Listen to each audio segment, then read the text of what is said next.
Hi! May budol na naman ako sa inyo. Nakita ko nga to sa Orange app. Ito yung waterproof travel bag or wallet. Kasya nga dito yung passport at kahit ilang passbook nga kasya rin dito. Kasya rin dito ang cheque.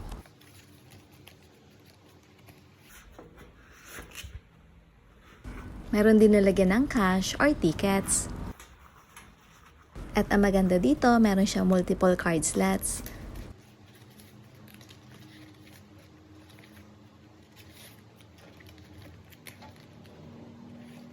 May zipper mesh coin bag rin siya, kaya siguradong hindi mahuhulog yung mga coins.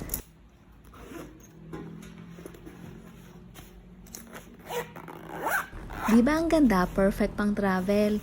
Sobrang sulit nito. So 100 plus pesos lang. Kaya i-check out mo na yan sa Orange app. Gamitin mo yung link ko sa caption para may discount ka.